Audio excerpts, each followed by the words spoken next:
it gonna be?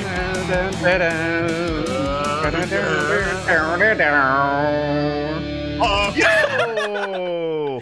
How's it going? Welcome to Chump Change. Wow, they really didn't even let that happen. Hey, they didn't even let me do it. No, do it. Hey, how's Let it him going? do Welcome to it. Chump Change. This is the part where if the lies from the show, we learn more about them.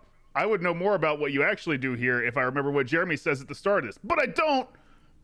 Hey everyone, Jeremy, welcome to to you. the post show Chump Change. This is where we talk about the truth behind the lies. We're once again joined by Matt, Chef Mike, Caden, and Gus to hear some stories. Now, I want to jump straight into, as soon as we stop recording, as soon as the show goes off, usually conversations start up like right away. We're talking about the stories.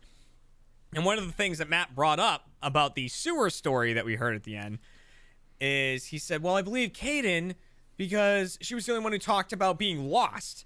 And then Gus made an interesting point. Gus said you were lost in there for a while. Yeah. So what were the details of the being lost? I was down there for like 4 hours. Just Matt never asked like for more specific details. I guess I should have been like, man, did you time the amount of time you were lost? Yeah, how long were you down there? It's a good question. We legitimately could not get out because the manhole covers were all too heavy and locked in place.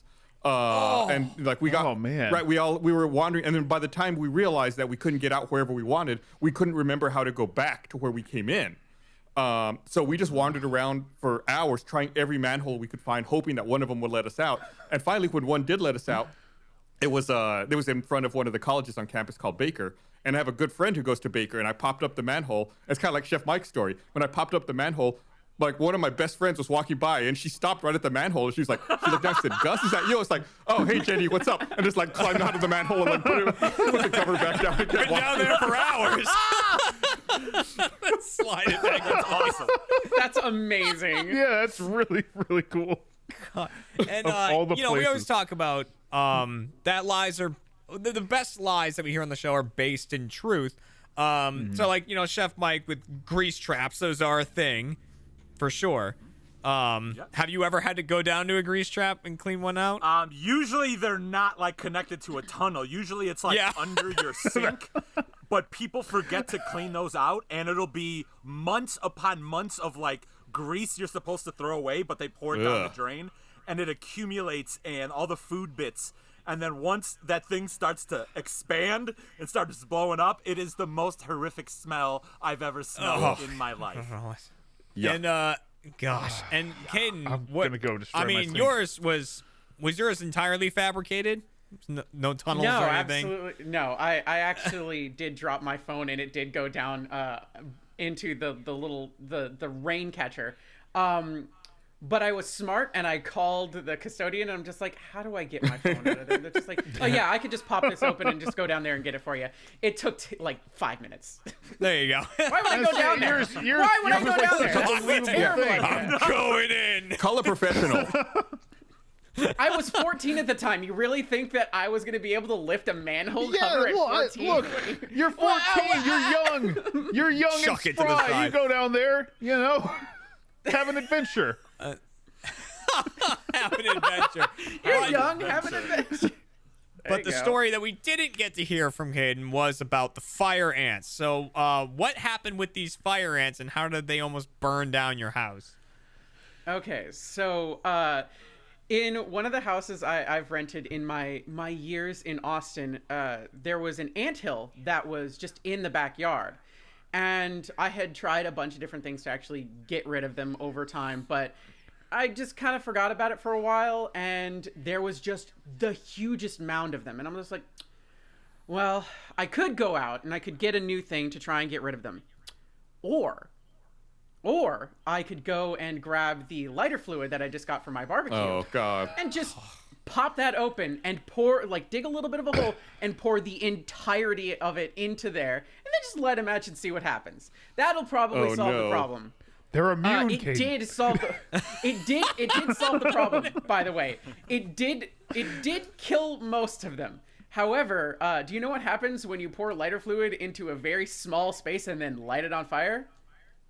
Sure. It blows up. Oh, yeah. It blows up. So it went and fire ants started raining down, and a lot of them were running, and there was a lot of fire everywhere. That's and a it was nightmare. Reasonably close. It was reasonably close to And the house. shrapnel. So- and shrapnel is And a nightmare. shrapnel.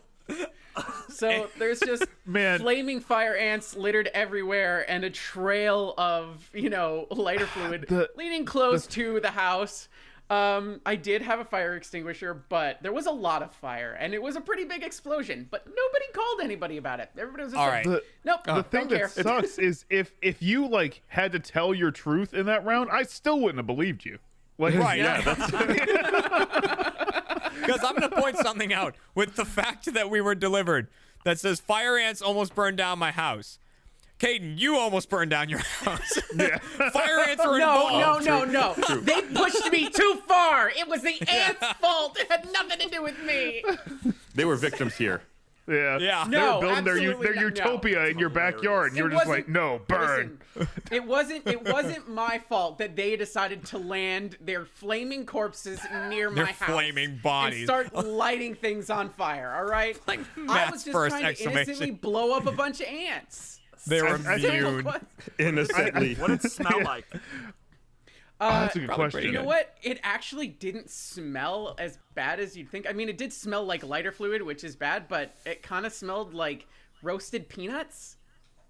Hey, hey, people eat think- I like ants. roasted peanuts, Yeah, but that's true. Yeah. Yeah. It Ants are seems like it's too cuisine. much work, to Chef get 'em Mike, you this ever had way. ants? I have. I've eaten ants and a red ant larva also. Oh, see? Ooh. You know what? You In might have been Mexico. onto something, Caden. It's like ant popcorn, what you did. So, but in pushing the envelope, Caden, your story got switched with Gus's. So Gus is the one who went to his high school senior prom with 3 dates, and Gus, you assured us that it was not as good as Yeah, it it was- sounds. But what happened? there was this girl that I had a crush on, but she didn't like me, of course, because I was teenage me. Yeah. But for some reason, she still agreed to go to prom with me, which was fine. Like, I was like, oh, cool. Like, this girl that I like is going to go with me. But then, like, a week before prom, her 2 best friends got dumped by their boyfriends. So then they were like, oh, we'll go with you. So I ended up with 3 dates inadvertently because of that. And thinking back on it, I was thinking about this story, when I was writing up this email about it. I was thinking, it's like, I did something really shitty that night that I don't appreciate until now that I'm an adult. I took my family's car and picked up all 3 girls. We went to prom. But since I grew up on the border, after prom we went to Mexico, and I didn't tell my parents. So basically, I stole my family's car, went to another country, and like stayed out, with my 3 dates until dawn. Then my mother was furious with me. And I was like, and at the time I was like, whatever, it's not a big deal, Mom. But now I'm like, I went to another country with the car. That's really fucked up. Oh, my That's God. amazing. Yeah. But so it sounds like you had a good night, though, if you were out till It was, dawn. I mean, yeah. Like, Because not to encourage this kind of behavior, but when you go up on the border, it's like you just go across to Mexico and you can drink. So it's like you just go out and do whatever you want and stay out all night. It's fine. there you go. Just so I never really drove up to Canada. It was like, I'm gonna go have a party. I've done that. I bet you could. But and Chef Mike, to hear a little bit more from you about this biker gang, Okay. now, is there's this a one of the follow-up ones- story too. because I say, Oh, so no. it says in your quote, it says biker gang. I know some like to go by club and not specifically biker gang, but was it? They themselves went by club, but I will say that there were other members of other organizations there as well that I probably should not name publicly. Got it. Ooh. Oh, Yeah. Fair. so Fair. Yes. you don't. So you held okay. truths. Okay. So you don't own a motorcycle? Do you know how to ride a motorcycle? Do you Not at all. anything motorcycle Nope. related? No. Never have okay. in my life. Not at all. But Okay, how did here we the- go. Yeah, how the introduction happened? Like, how'd this go down? I was in a band and we were going on tour down to South by Southwest. I don't know if you guys ever heard of it, but it's held in Austin. it's popped up, I don't yeah. know if you're, No, it this used to was be. probably like Sounds 2013 fake. or so. Okay.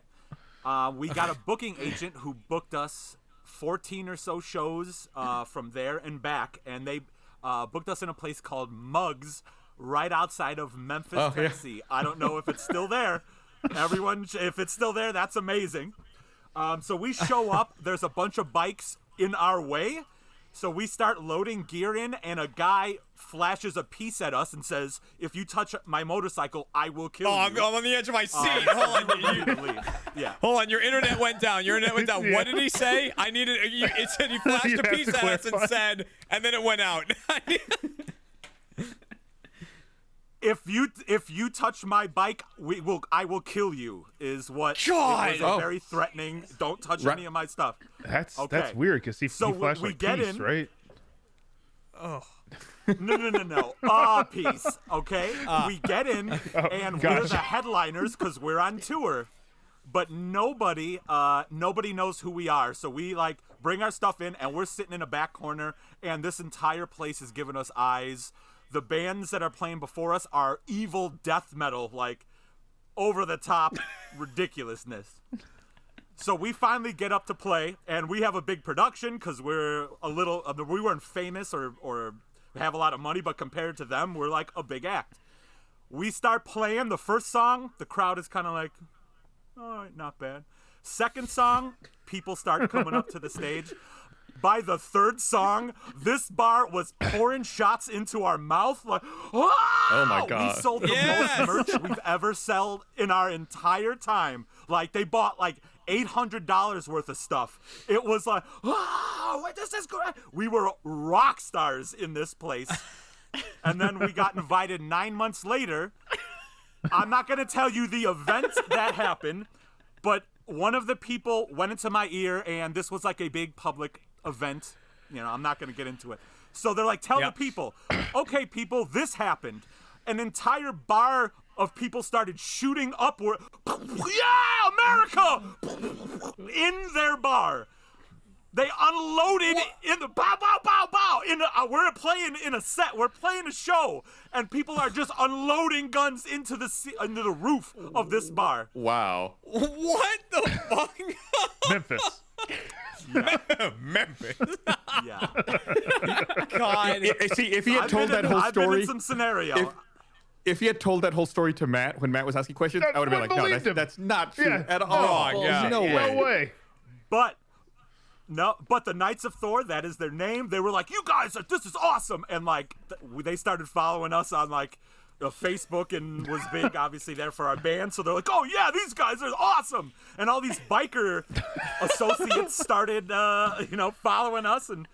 But I'll tell you about. There's some other things, but I shouldn't say it publicly. I will make sure I talk to you we'll- about it in the near future. I love Yes.